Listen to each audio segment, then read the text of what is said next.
Yun. Lalagay natin to. Dapat ito nakapatong dito. Ang lang ng buo, mga cover. Yun. Tapos start natin mga cover. Ayan.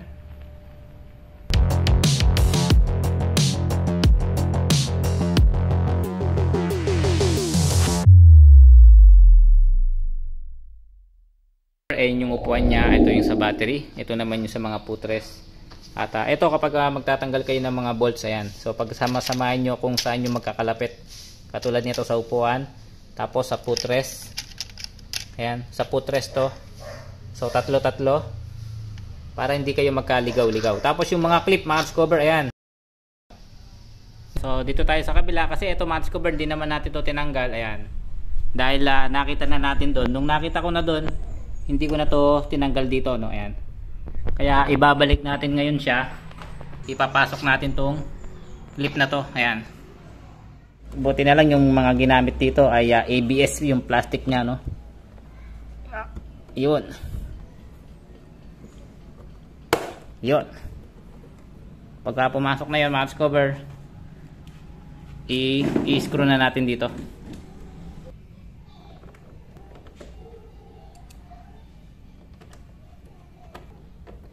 Ayan, hindi masyadong maluwag, hindi masyadong maigpit.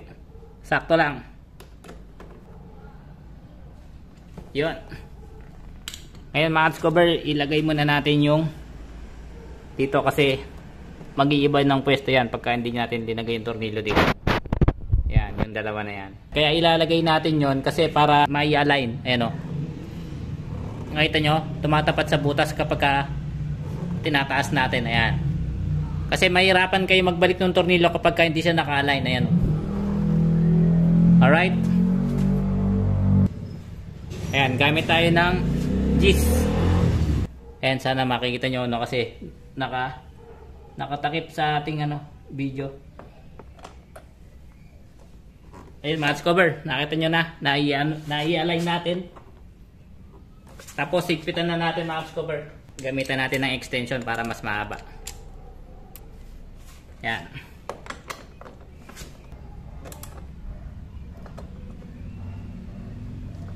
Yan, dito naman tayo sa kabila. Yan. So kapag hindi siya naka-align, mahirapan kayo.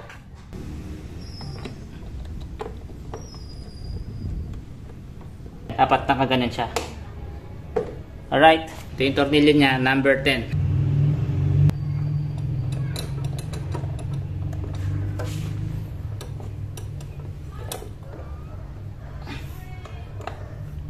Sa match cover, iangat natin para maipasok pa natin.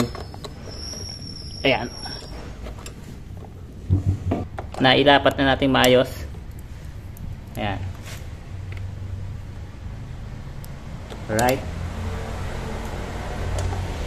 Ganito ko siya inigpitan match cover. Ayan. Alright. So ngayon match cover, ito naman kanyang pairings. Ayan. So dito sa ibaba, 1, 2, 3, 4. Tapos yung kanyang screw naman, no, isa dito, 1, 2, 3, 4, 5. Dapat ito match cover nakapatong siya dito. Hindi siya nakababa. Yan. Tapos, i-align nyo itong mga groove niya, no, yan. I-align nyo dito. Yan. Alright. Tapos dito naman sa unahan.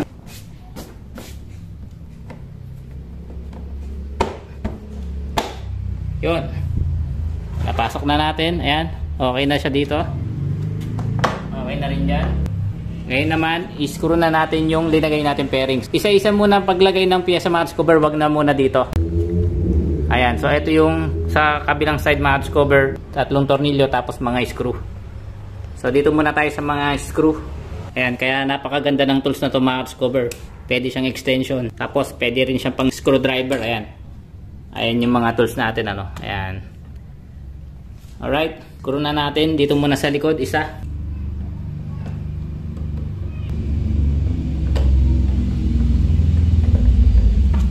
Ayan, na-screw natin dito. Tapos dito naman tayo sa taas.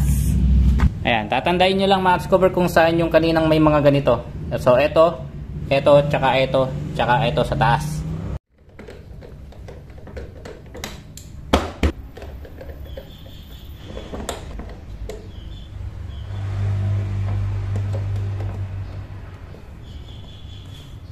Nalagay na natin yung 5 screw. Meron naman tayong torque wrench dito kung gusto nyo gamitan ng torque wrench. Pero sa mga screw na ganito, okay lang naman din yung inyong paghigpit, ano. Pero dito sa mga tornilyo mamaya, mga cover, pwede rin naman gamitan ng torque wrench para pare-pares yung higpit.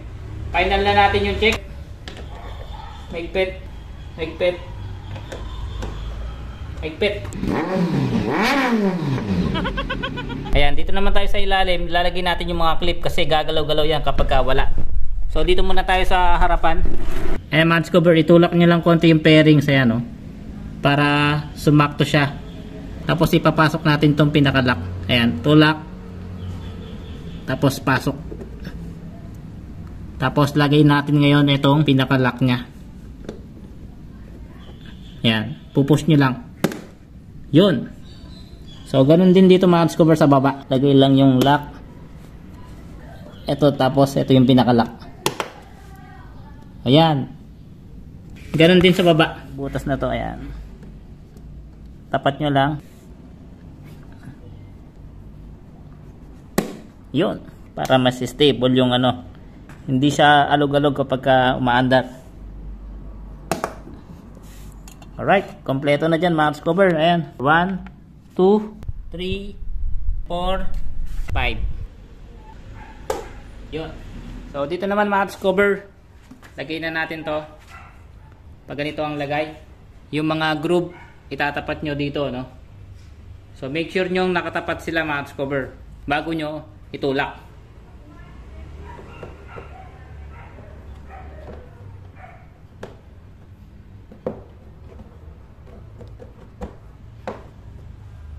Ayun, tulak na natin, tapos screw na natin.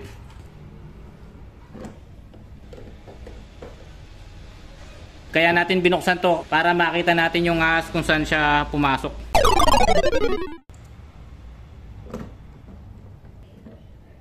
Alright, so maigpit na. Ngayon, ang ilalagay naman natin yung 3 tornilyo dito. Ayan. So dito, no? Ayan. Para matibay siya. So kapag binalik nyo yung tornilyo na balance cover, itutulak nyo yung konti para may tornilyo nyo, lalo na dito sa harapan. Kasi umuusog siya dito. Kaya dapat iusog nyo yung itong pinaka footrest. Tulak, tapos higpit. Tulak. Higpit. Tulak. Ayan o. Tulak. Tsaka nyo higpitan. So itutulak nyo lang naman, mga cover, kapag ayaw pumasok kasi nga gumaganito siya. Ngayon gagamitan ko siya ng torque wrench.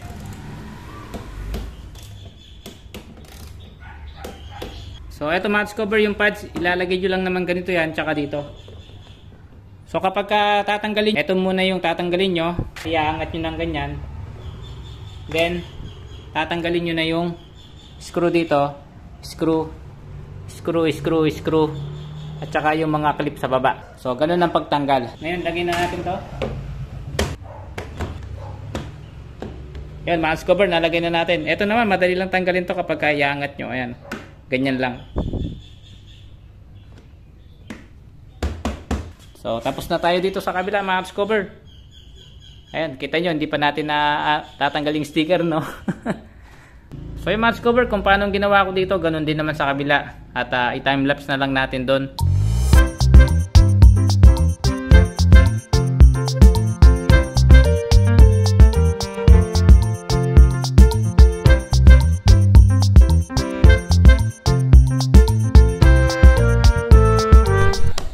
Dito naman tayo sa upuan, mask cover. Lagay natin dito. So, ipapatong nyo lang ng buo, mask cover. Tapos bubuksan nyo. Meron ditong rubber. So itatapat nyo lang kapag nakatapat na yung mga tornilyuan. Ayan. Meron din dito, tatapat nyo lang. Ayan, so hindi sila pare-pares ng tornilyo, mga cover. Merong matulis, tapos merong walang at merong ditong puti. Meron din ditong may washer. Ayan. So ngayon ito yung gagamitin natin, dalawang walang ulo, walang patulis. Lalagay natin dito. So, tapos meron tornilyoan dito. Huwag nyo muna pakakipitan para ma-align nyo, no? Kasi baka hindi siya tumugma dito sa tornilyuan. Kasi baka pagka hinigpitan nyo na lahat, hindi nyo mailapat yung mga butas. Ayan. Ayan, no?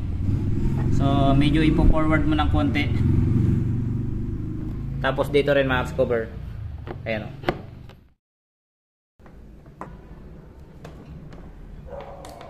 Tapos ito mga cover dito. Tapos yung dalawang silver dito mga cover, o. Ayan. Para lumapat siya.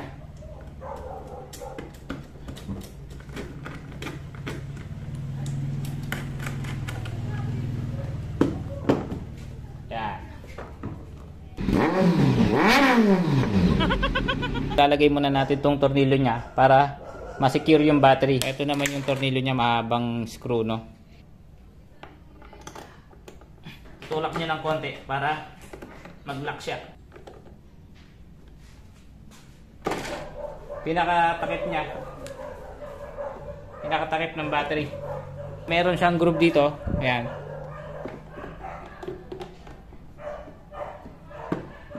Meron siyang dalawang screw.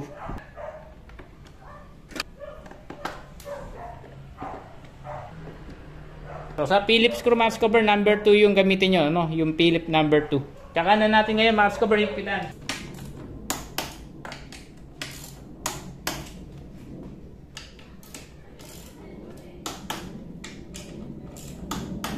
Yun. So ito nagtunugan na, okay na yung higpit na, no? Na higpitan na natin yan. Then ibalik nyo na ng ganito. Hindi nyo matatanggal, hindi nyo tinanggal yung dalawang tornilyo doon. Yun lang screw na yun, max cover, wag yung eto, yan, sa upuan yan. Tapos ayan, nahigpitan na natin to. Dalawang screw, no? Tapos ito. Alright, testing na natin. Close na natin max cover. Yun, no? Yun. Lalak na. Yun. Cover, oh. Alright. Sara natin. Yun. Tapos start natin mga cover. Ayan. Natakbo natin ay 17 kilometers plus 2 yan kanina. Meron na siyang 2 kilometers kaya nasa 15 kilometers yung Mitsukoshi mula dito sa Cainta, no? Start. Yun. Mandar na ang ating Husky 150. Sana hindi na siya pasukan ng sa loob mga cover. So ayun, maraming salamat sa panonood nyo. Huwag nyo kalimutan mag-subscribe, like, and share. Maraming salamat. Good night.